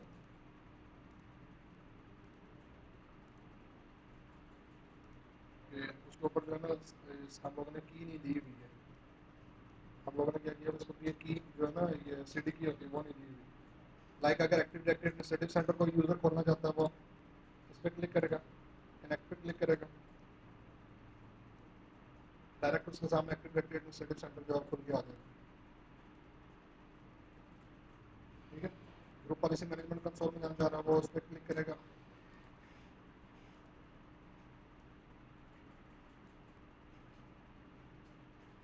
This may be because the file does not MMC console or was created by later version.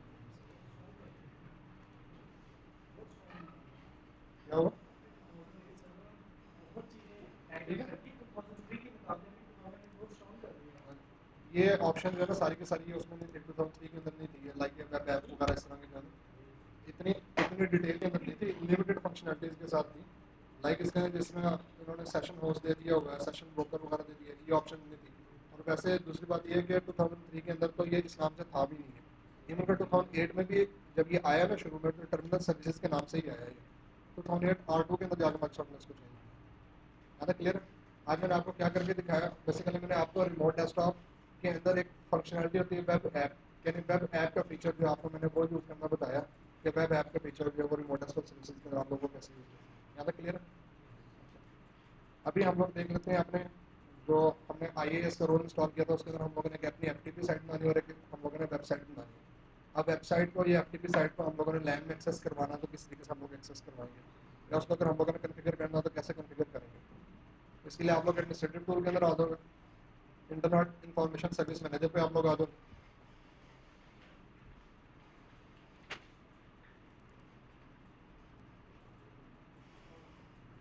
Sites के अंदर आप आ जाओगे तो बाय डिफॉल्ट एक साइट बनी हुई होती है ये आपकी, ठीक है।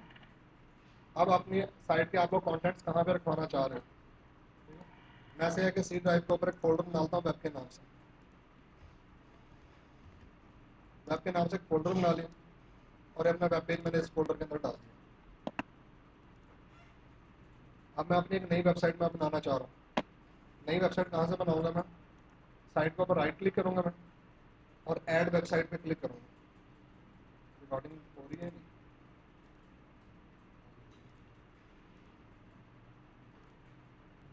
मैं आइए दोबारा से देख लें, स्टार्ट के अंदर आया, एडमिनिस्ट्रेटिव टूल के अंदर आया, इंटरनेट इंफॉर्मेशन सर्विस मैनेजर के अंदर आया हूँ। अब यहाँ से आपने डोमेन को एक्सेस किया, साइट के अंदर आया, साइट पर राइट क्लिक किया और ऐड वेबसाइट पे क्लिक किया। वेबसाइट का नाम क्या रखना है, मिसाल के तौर पे उसका नाम रखा मैंने टेस्ट, ठीक है। फिजिकल पाथ कि एक्चुअल किसी जगह पे पड़ी है वेबसाइट, मैं सी ड्राइव के ऊपर पड़ी है, सी के अंदर इस वेबसाइट के कॉन्टेंट्स कहाँ पड़े होंगे, वेब के फोल्डर के अंदर पड़े होंगे। ओके किया। HTTP साइट है ये, HTTPS है। अगर HTTPS होगी तो उसके बाद फिर आपको एक सर्टिफिकेट भी आपको बाइंड करना पड़ेगा। फिलहाल मैं इसको HTTP रख रहा हूँ, ठीक है। पोर्ट 80 के ऊपर काम करेंगे, जो नहीं HTTPS करूँगा पोर्ट 440 आ जाएगी। होस्ट नेम इसका क्या होगा कि जो सर्वर ये वो करवा रहा है, ऑफर कर रहा है, ये सर्विस ऑफर कर रहा है, वो जो हम लोगों के सर्वर है उसका नाम क्या, स्टूडेंट डैश ये 2008 डैश DC।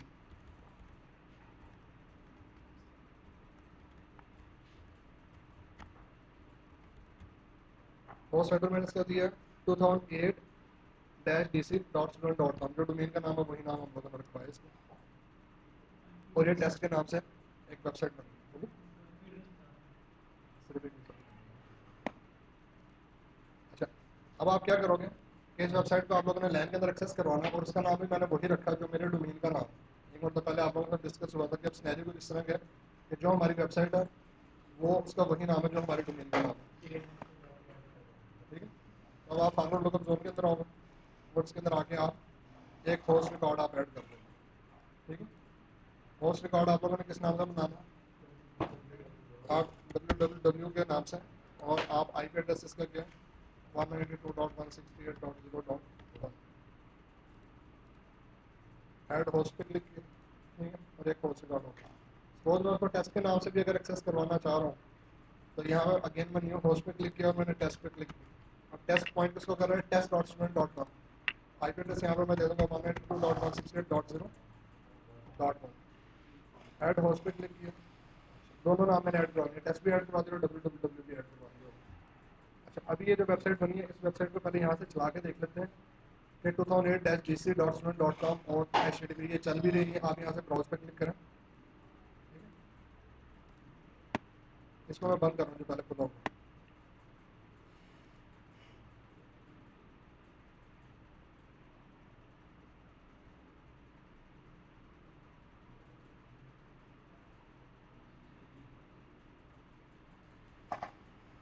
क्या कह रहे हो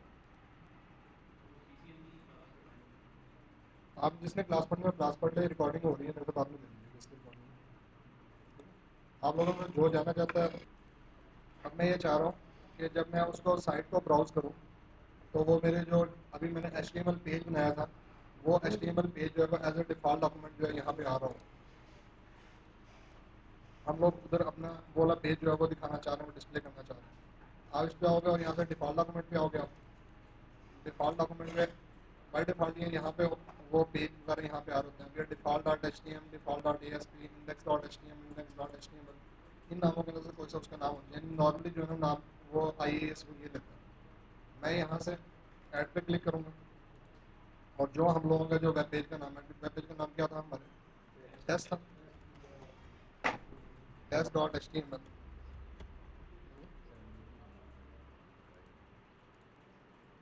ठीक है। अच्छा, अमूमी तौर पे जो एडमिन्स है ना, वो क्या करते हैं, जब वो प्रैक्टिस करते हैं ना कराते हैं, और माइक्रोसॉफ्ट भी रिकमेंड ये करता है कि आप लोग जब अपना वेब पेज जो बना के इसमें रखो, तो वेब पेज का नाम आप इंडेक्स रखो या डिफ़ॉल्ट रखो या इस तरह का कोई नाम रखो। आपने अगर उसको गौर से देखो तो इसके अंदर वो जो नाम दिखा रहा होगा, default dot H T M, default dot A S P, index dot H T M, index dot H T M L, ठीक है, या default dot A S P इस नाम से वो दिखा रहा है। तो अगर आप चाह रहे हो कि वो वाले पेज आपके सही एक्सेस हो, तो एक प्रैक्टिस ये होती है कि आप लोग इनको रिमूव कर दो जो आपके डिफ़ॉल्ट के नाम से बने होंगे, चारों को या अपने उस पेज का नाम आप default dot H T M रख लो।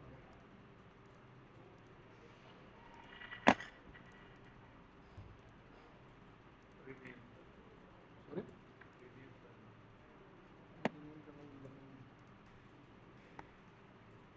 ठीक है। अच्छा, अभी ये इस नाम से एक्सेस हो रही है, http://dc.student.com। IP की बाइंडिंग चेंज करनी है, या मैंने इसके साथ जो है सर्टिफिकेट मैंने साथ बाइंड करना है, ये मैंने इसको पोर्ट 443 के ऊपर मैंने इसको कॉन्फ़िगर करना है। पोर्ट 443 के ऊपर उसको मैंने कॉन्फ़िगर करना है, लाइक मैंने किसकी बाइंडिंग चेंज करनी है, या इसके साथ IP मैंने कोई दूसरा, अगर इस सर्वर के ऊपर मेरे मल्टीपल IPs दिए होंगे, तो मैं कोई और IP एड्रेस इसके ऊपर मैं देना चाह रहा हूँ, तो वो मैं कहाँ से लूँगा, साइट के अंदर आऊँगा। यहाँ पे आप लोगों के पास एक ऑप्शन आ रही होगी बाइंडिंग की, जो सबसे ऊपर आपके पास बाइंडिंग आ रही है। बाइंडिंग के अंदर आओगे, आप ऐड पे क्लिक करोगे, इसको मैंने बाइंड कर दिया 443 के साथ, लेकिन यहाँ पे अब आपके पास सर्टिफिकेट होना चाहिए। अगर आपके पास सर्टिफिकेट अथॉरिटी नहीं है, तो आपका IAS के अंदर एक बाई डिफॉल्ट एक सर्टिफिकेट होता है जिसको बोलते हैं सेल्फ साइन सर्टिफिकेट, वो यहाँ पे आपको वो दिखा रहा होता है। आपको व्यू पे क्लिक करते हैं तो क्या बता रहा है कि ये आप लोगों का क्या डिटेल, कि ये this year root certificate is not trusted, इसको अब आपको अपने ट्रस्टेड रूट CA के अंदर इसको डालना पड़ेगा। अगर मैं इसको बाइंड कर रहा हूँ इसके साथ, तो यही जो सेल्फ साइन सर्टिफिकेट है इसको आपको ट्रस्टेड रूट के अंदर डालना पड़ेगा।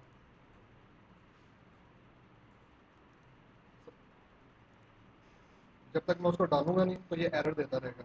अब डालना आपने उसको कैसे है कि सर्टिफिकेट एरर पे क्लिक करें, व्यू सर्टिफिकेट पे क्लिक करें, इंस्टॉल पे क्लिक करें, नेक्स्ट पे क्लिक करें, पे सर्टिफिकेट और ट्रस्टेड रूट सर्टिफिकेट अथॉरिटी।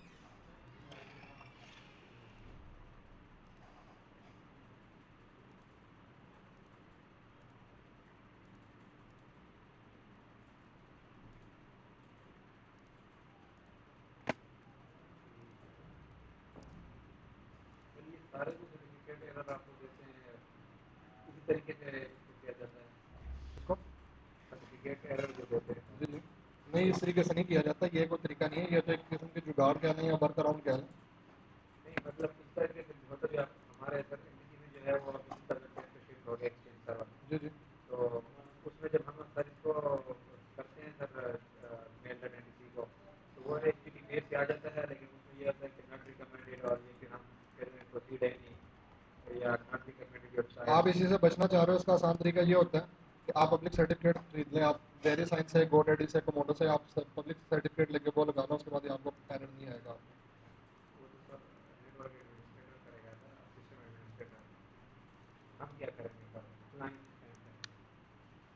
सिर्फ एक मिनट है, सिर्फ मैं ये इसको सर्टिफिकेट को एक्सपोर्ट करवा के इसको ट्रस्टेड रूट के अंदर एक मतलब डलवा दूँ।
तो स्टूडेंट डॉट कॉम।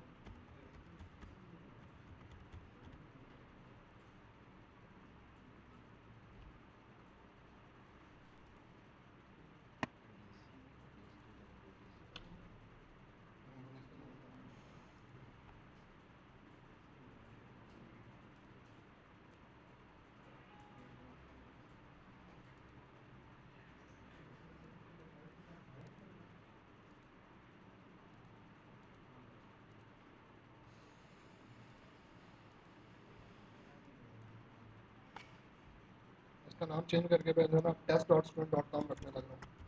पहले हम लोगों ने इसका नाम रखा है 2008-DC, इसका नाम है test dot student dot com, और फिलहाल मैं इसका HTTP भी मैनेज कर रखा हूँ। ओके की यहाँ से एक बार ब्राउज करके देख लेते हैं चल रही है। ठीक है, अब आप किसी भी क्लाइंट कंप्यूटर से आपने इसको पूरे नेटवर्क के अंदर, चाहे जिस पर विंडोज एक्सपी चल रही हो, 2008 चल रही हो, विस्टा चल रही हो, कोई भी क्लाइंट कंप्यूटर, आप सिंपल ब्राउज़र खोलोगे। ब्राउज़र खोलने के बाद यहाँ पे आप लिखोगे HTTP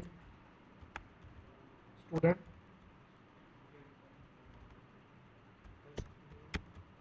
सॉरी टेस्ट के नाम से test dot student dot com. अभी आपकी वेबसाइट एक्सेस होगी, ज़्यादा क्लियर, डबल क्लियर। होपफुली जिस तरीके से आप लोग सोए हुए बैठे हैं ना, कि मेरा ख्याल है कि समझ नहीं लगी, मैं एक बार दोबारा भी करवा दूंगा ये। लेकिन इसका मतलब ये नहीं है कि आप लोग जो है वो अटेंटिव होकर बैठो ना बैठो और सोए रहो। जितने स्टेप्स किए हैं वो क्विकली एक बार रिव्यू कर देता हूँ। अगर आप लोगों ने IIS सर्वर आप लोगों ने कॉन्फ़िगर करना हो तो सब, या आपने वेब सर्वर कॉन्फ़िगर करना हो, सबसे पहले आप उसका कंट्रोलर इंस्टॉल करोगे। कंट्रोलर इंस्टॉल कहाँ से करते हैं? उसके लिए आप सर्वर मैनेजर के अंदर आओगे, स्टार्ट के अंदर है, सर्वर मैनेजर्स के अंदर है, यहाँ से आपने ऐड रोल पे क्लिक किया। ऐड रोल पे क्लिक करने के बाद आप IIS को आप लोग सेलेक्ट कर दोगे, नेक्स्ट पे क्लिक किया।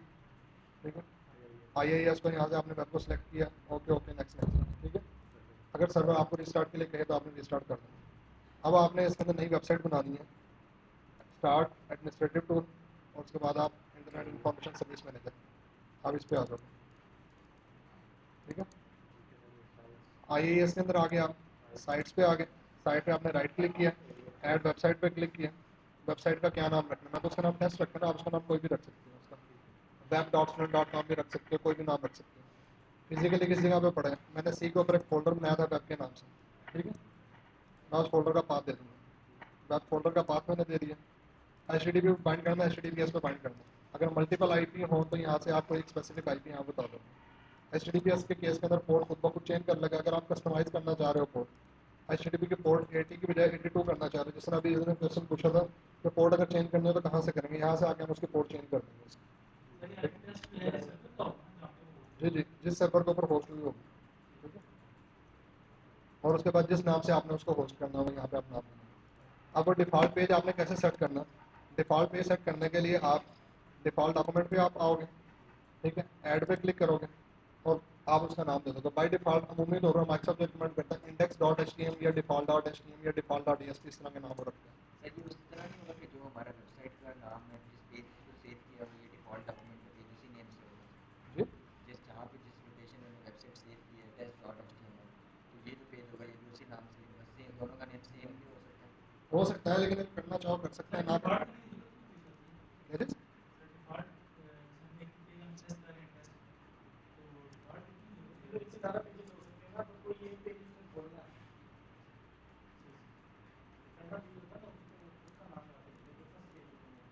ये डिफ़ॉल्ट पेज करने की जरूरत क्यों पड़ती है, या हमें क्यों लगाना पड़ता है?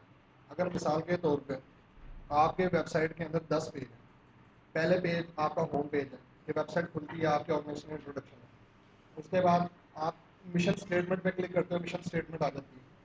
आप जॉब या कैरियर्स के आप लिंक पे क्लिक करते हो, अवेलेबल जॉब्स वगैरह एडवर्टाइजमेंट वगैरह उनकी वो आ जाती है। प्रोजेक्ट्स पे क्लिक करते हो, प्रोजेक्ट्स आ जाते हैं। क्लाइंट्स पे क्लिक करते हो, क्लाइंट्स की डिटेल आ जाती है। अब मल्टीपल पेज है, उसको कैसे पता लगेगा? इतना इंटेलिजेंट भी नहीं है सर्वर के, उसको खुद ब खुद डिटेक्ट कर लेगा कि डिफॉल्ट पेज कौन सा। तो उसको बताना पड़ता है कि ये पेज जो है ना डिफॉल्ट के तौर पर। मैंने तो अभी सिंपल एक पेज बनाया HTML के अंदर।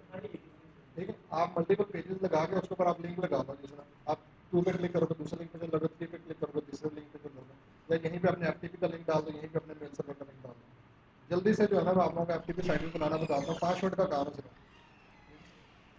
FTP साइट आप लोगों ने कॉन्फ़िगर करनी है, उसके लिए भी सिमिलर इस तरीके से आप लोग एक अदर फोल्डर बनाओगे, FTP के नाम से आप लोग एक फोल्डर बना दोगे, और उस फोल्डर में आप राइट क्लिक करके उसको आप शेयर करा दोगे, प्रॉपर्टीज़ पे आ जाओगे, शेयरिंग पे आ जाओगे, शेयर पे क्लिक किया और यहाँ पे एवरीवन को सिलेक्ट कर लिया, ऐड पे क्लिक किया और इधर मैं रीड राइट परमिशन दे दूँ, ठीक है।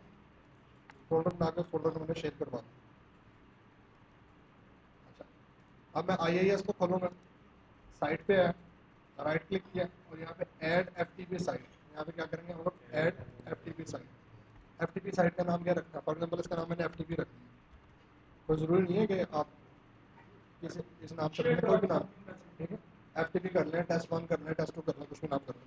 फिजिकल पार्ट्स के कॉन्टेंट्स कहाँ पर पाने, मैंने कहा सी के अंदर जो FTP का फोल्डर बनाया उसको, नेक्स्ट पे क्लिक किया, कौन सा IP एड्रेस से एसोसिएट करना, 192.168.0.1। अच्छा, वर्चुअल होस्टिंग, फिलहाल मैं वर्चुअल होस्टिंग जो है इसको इनेबल नहीं कर रहा है इसको। FTP साइट ऑटोमेटिकली चला दें। SSL इसके लिए रिक्वायर हो कि लाजमी तौर पर हमें सिक्योर सॉकेट लेयर के ऊपर इसको कॉन्फ़िगर करना है, SSL चाहिए, नो SSL या अलाउ SSL, ठीक है। और उसके बाद यहाँ से फिर आपको सर्टिफिकेट भी यहाँ से आपको इसका माइंड करना पड़ेगा, ठीक है।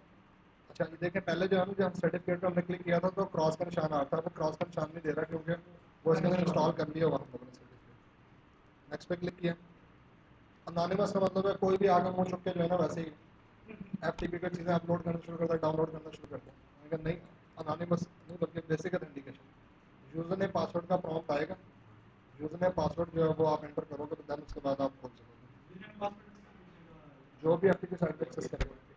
अभी करके दिखाता हूँ ना, ऑल यूजर्स को अलाउ करना, अनोनिमस यूजर को करना है या स्पेसिफिक यूजर को करना, स्पेसिफिक रोल यूजर और ग्रुप, ठीक है। स्पेसिफिक यूजर ग्रुप रोल वगैरह यहाँ पे आप लोग कर सकते हैं, या स्पेसिफिक यूजर पे कर सकते हैं। परमिशन कौन सी देनी है आपने, रीड राइट की परमिशन आप लोग दे सकते हैं। फिलहाल मैंने इसको ऑल यूजर किया यहाँ पे और फिनिश पे क्लिक किया, ठीक है। ये हमारी FTP साइट बन गई, ठीक है।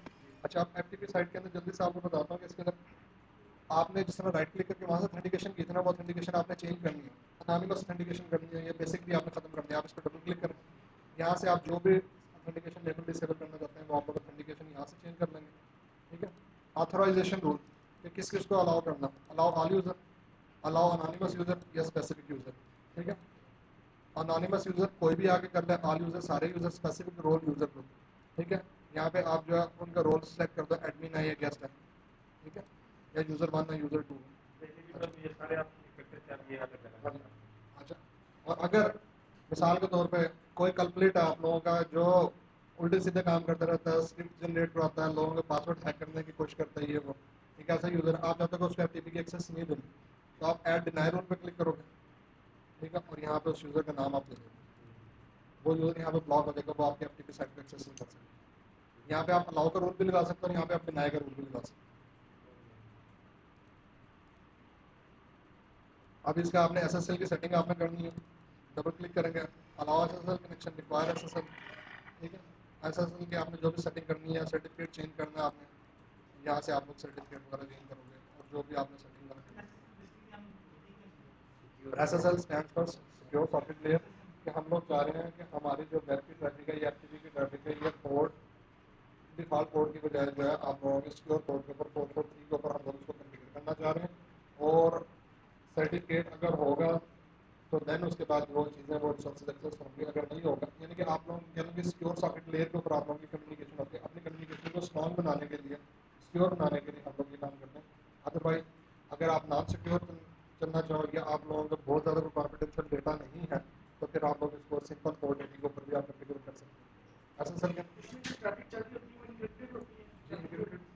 ट्रैफिक होगी इसके अंदर जो आपको सर्टिफिकेट के थ्रू वापस होगी। अच्छा, इस साइट को अब आपने एक्सेस कैसे करना है, इस साइट के हम लोगों ने किस नाम से हम लोगों ने अपनी साइट बनाई है, इसको हम लोगों ने बनाई है FTP के नाम से।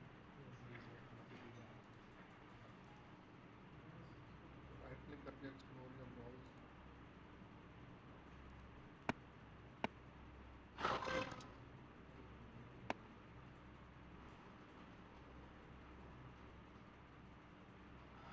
इसकी मैं DNS के अंदर एंट्री भी कर दूंगा। ftp.student.com 192.168.0.1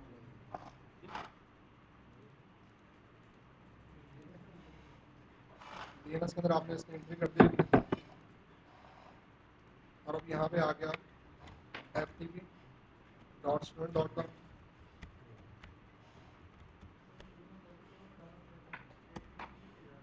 ठीक है। और यूज़र नेम पासवर्ड का प्रॉम्प्ट आ गया हो आपके पास। यूज़र है फॉर एग्जाम्पल मेरा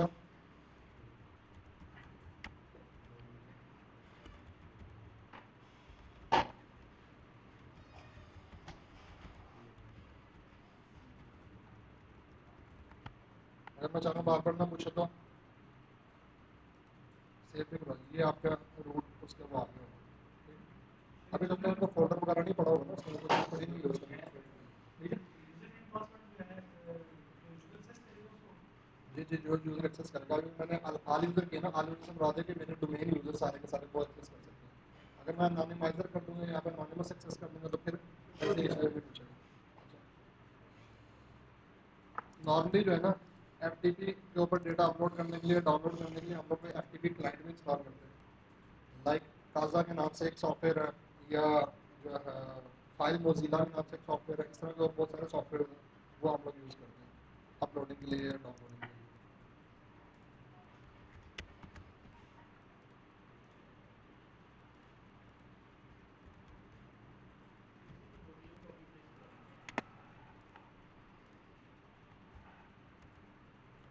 ठीक है, डायरेक्टरीज भी आगे test 1 test 2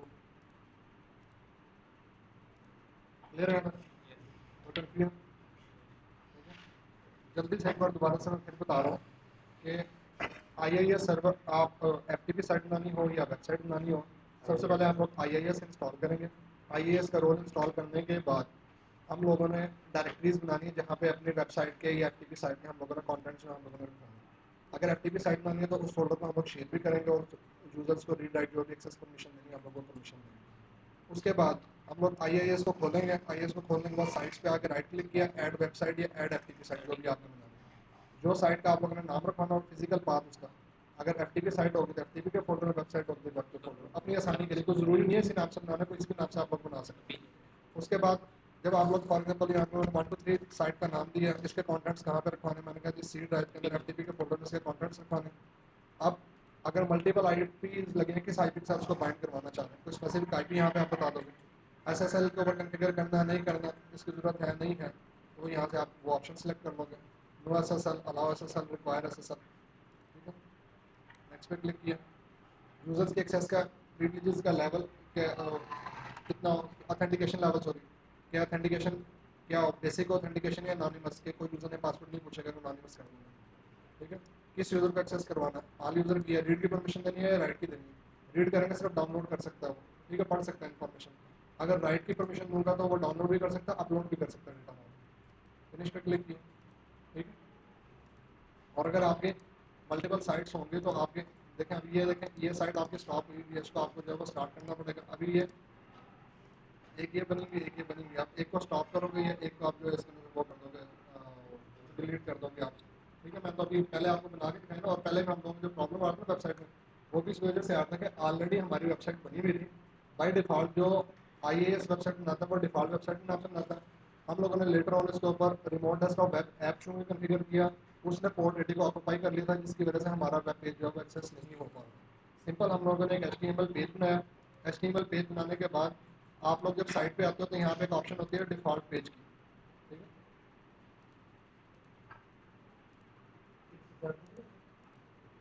sorry,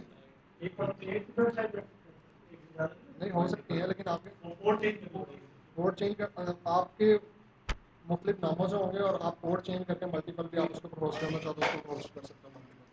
default page आप लोगों ने कहाँ सेट करना है, आप डिफ़ॉल्ट डॉक्यूमेंट पे क्लिक करेंगे और यहाँ पे अपना वो पेज जो है वो डिफ़ॉल्ट पेज अपना ऐड करवा दोगे। अमूमी तौर पर वो डिफ़ॉल्ट पेज के नाम से ही होता है, अगर आप चेंज करना चाहो तो उसका नाम चेंज कर सकते हैं।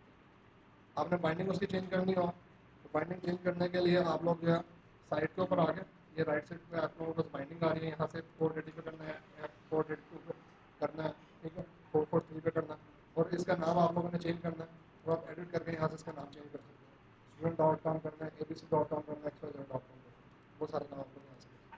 यहाँ तक बाकी इसके अलावा कि इसके लॉगिंग चेक करनी है कि आईएस के अंदर कोई प्रॉब्लम वगैरह तो नहीं आ रहा, वो आप लॉगिंग के अंदर आके यहाँ से आप लोगों के ये इस जगह पे इसका लॉग बन रहा है बाई डिफॉल्ट।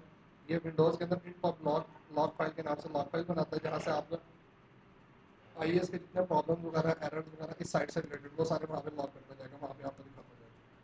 तो यहाँ तक कोई कंफ्यूजन किसी की समझ ना लगी हो, ठीक है।